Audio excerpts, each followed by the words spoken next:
আজকে ঝড় বৃষ্টির দিনে পায়রা দেখতে গেলাম, আর এরা দুজন কি করছে। তো হাই গাইজ, আমি রনি, তোমরা সবাই কেমন আছো? আসলে আজকে চলে যাচ্ছি বন্ধুদের সাথে আড্ডা মারতে। যাওয়ার পথে দেখি একটা কাঁঠাল গাছে পেয়ারা ঝুলছে, তাই জন্য নিখুঁত ভাবে পেয়ারাটা পেয়ে নিলাম। পেয়ারাটা পেরে আড্ডার গন্তব্যে রওনা দিলাম। তোমরা ভাবছো বাড়িতে যাচ্ছি কেন?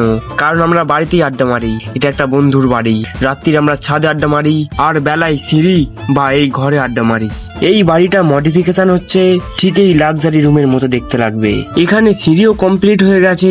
এখানে জয় দোস্ত, ছাদ থেকে মাঠের ভিউটা দেখো, পুরো যেন হিমালয়। এরপর দেখি একটা করাত, এই করাতটা দিয়ে শুভর গলা কেটে দিলাম। এখানে দেখতে পাচ্ছ দুটো খোপ, আর এই খোপের ভেতরে অনেক প্রজাতির পায়রা আছে, যেমন সাদা পায়রা, কালো পায়রা, দুটো পায়রা, চারটে পায়রা। এরপর দেখতে পাচ্ছ পায়রাদেরও কাপেল আছে, কিন্তু আমারই শুধু নেই। এরপর পেয়ারাটা পৃথিবী সেভ নিয়ে নেয়, আর সেই পৃথিবী এরা তিনজন থাকে। তো আজকের মতো টাটা, গুড বাই, কাল আবার দেখা হচ্ছে নতুন একটা ভ্লগ নিয়ে।